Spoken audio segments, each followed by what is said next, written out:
special broadcast by His Excellency President Muhammadu Buhari, Commander-in-Chief of the Armed Forces, Federal Republic of Nigeria, to mark Nigeria's 57th independence anniversary. Mr. President.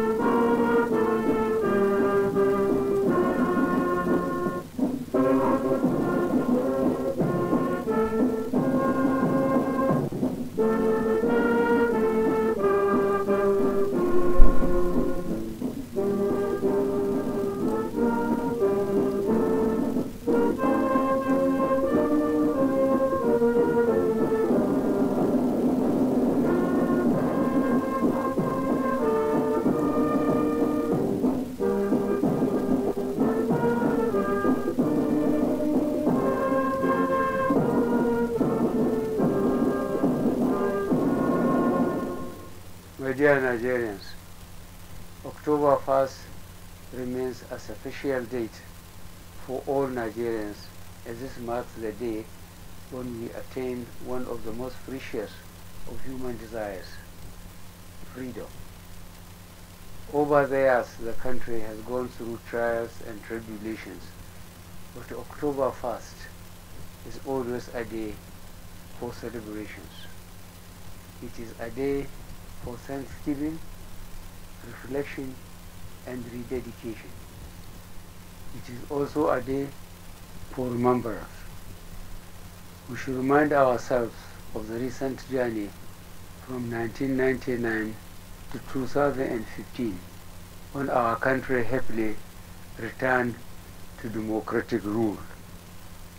However, in spite of oil prices being an average of 100 United States dollars per barrel and about 2.1 million barrels a day, that great piece of luck was squandered and the country's social and physical infrastructure neglected. We were left with no savings and huge infrastructure deficit. The APC government's campaign, rallying cry to restore security, rebalance the economy, and fight corruption was not all rhetoric. The country must first be secured. The economy must be rebalanced so that we do not depend on oil alone. We must fight corruption, which is Nigeria's #1 enemy. Our administration is tackling these tasks in earnest. In the past 2 years, Nigeria has recorded appreciable gains in political freedom. A political party at the center losing elections of state governor, National Assembly seats, and even state assemblies to the opposition parties is new to Nigeria. Added to these are complete freedom to associate, to hold, and disseminate opinions. Such developments clearly attest to the country's growing political development. But like all freedoms, this is open to abuse. Recent calls on restructure, quite proper and a legitimate debate, has let in highly irresponsible groups to call for dismemberment of the country. We cannot and we will not allow such advocacy. As a younger officer, I took part from the beginning to the end in our tragic civil war, costing about 2 million lives, resulting in fearful destruction and untold suffering. Those who are agitating for a rerun were not born by 1967 and have no idea of the horrendous consequences of the civil conflict which we went through. I am very disappointed that the responsible leaders of these communities do not warn their hot-headed youth what the country went through. Those who were there should tell those who were not there the consequences of such folly. At all events, proper dialogue and any desired constitutional changes should take place in a rational manner at the national and state assemblies. These are the proper and legal fora for national debate, not some lopsided, undemocratic body with predetermined set of objectives. Government is keeping up the momentum of dialogue with stakeholders in the Niger Delta to keep the peace. We intend to address genuine grievances of the communities. Government is grateful to the responsible leadership of those communities and will pursue lasting peace in the Niger Delta. On security, Nigerians must be grateful to our gallant armed forces for rolling back the frontiers of Boko Haram's terrorism, defeating them and reducing them to cowardly attacks on soft and vulnerable targets. Nigeria is grateful to its neighbors and the international community for the collective efforts to defeat this worldwide menace of terrorism.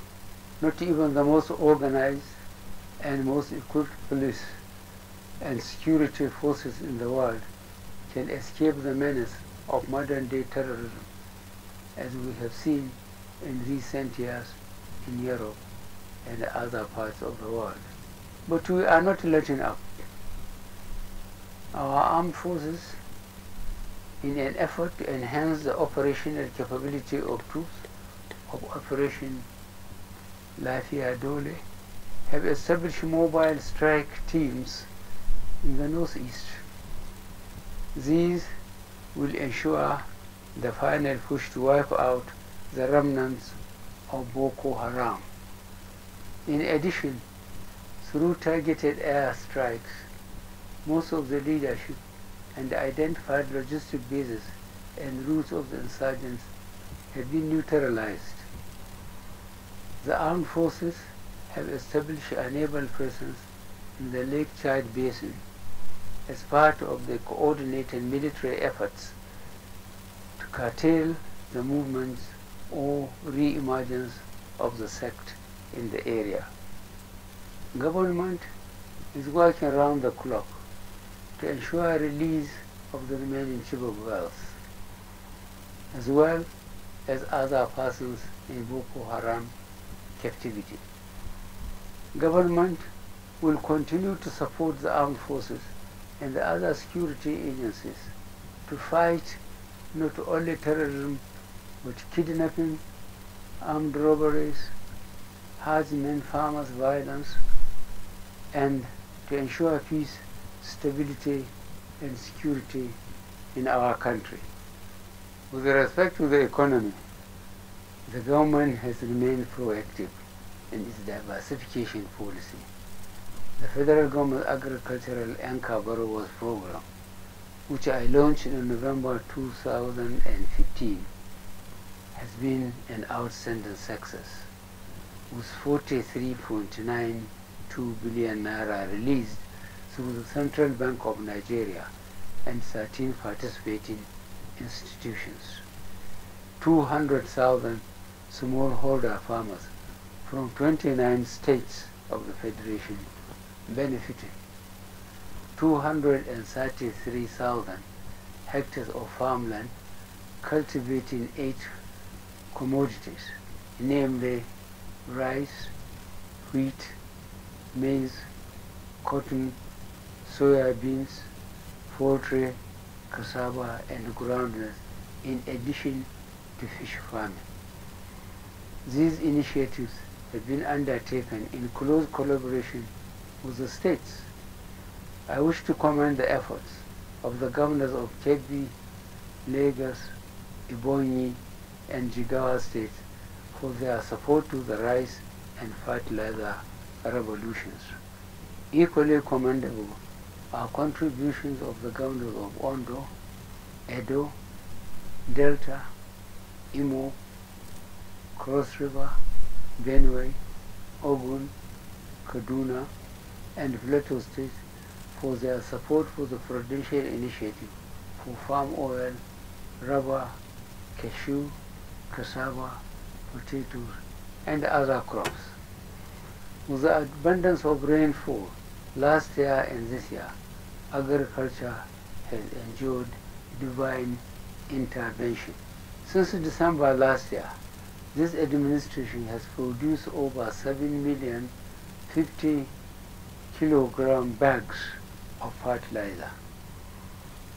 11 blending plants with a capacity of 2.1 million metric tons have been reactivated. We have saved 150 million United States dollars in foreign exchange and 60 billion naira in subsidy. Fertilizer prices have dropped from 13,000 naira for a 50 kilogram bag to 5,500 naira. Furthermore, a new presidential initiative is starting with each state of the Federation creating a minimum of 10,000 jobs for unemployed youth, again with the aid of central banks' development finance initiatives. Power remains a huge problem. As of September 12th, production of power reached an all-time high of 7,001 megawatts. Government is increasing its investment, clearing up the operational and financial logjam, bedeviling the industry. We hope to reach 10,000 megawatts by the year 2020. Key priorities including better energy mix through solar and hydro technologies. I am glad to say that after many years of limbo, Mambila Power Project has taken off. Elsewhere in the economy, the sufficient window created for manufacturers, investors, and exporters foreign exchange requirements has proved very effective. Since April, about 7 billion United States dollars has come through this window alone. The main effect of these policies is improved confidence in the economy and better investment sentiments. The country has recorded 7 consecutive months of lower inflation. Naira rate is beginning to stabilize, appreciating from 525 naira per 1 United States dollar in February this year to 360 naira today. Broad-based economic growth is leading us out of recession. Furthermore, in order to stabilize the polity, the federal government gave additional support to states in the form of state excess crude account loans, budget support facility, stabilization fund release to state and local government as follows: 200 billion naira in 2015, 441 billion naira in 2016, 1 trillion naira in 2017. Altogether, 1.642 trillion naira. This was done to enable states to pay outstanding salaries, pensions, and small business suppliers who had been all but crippled over the years. In addition, the government's current 500 billion naira special intervention program is targeting groups through homegrown school feeding program and power job creation to provide loans to small-scale traders and artisans, conditional cash transfer, family homes fund, and social housing scheme. Fellow Nigerians, we are fully aware that fighting corruption was never going to be a straightforward task. We expected corrupt elements to use any weapon to fight back, mainly judicial obstruction and political diversion. But we are determined to eradicate corruption from our body politic.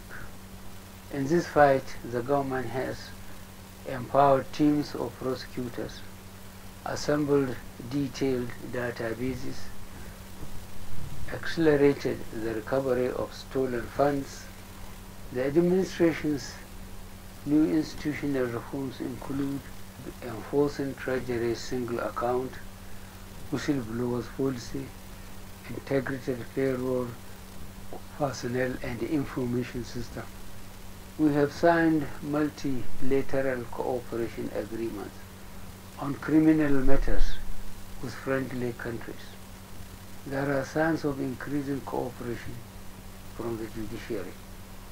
Recently, the Chief Justice of the Federation directed heads of all our courts of first instance and appeal to accelerate hearings of corruption cases and dismiss any judicial officers found to have been compromised.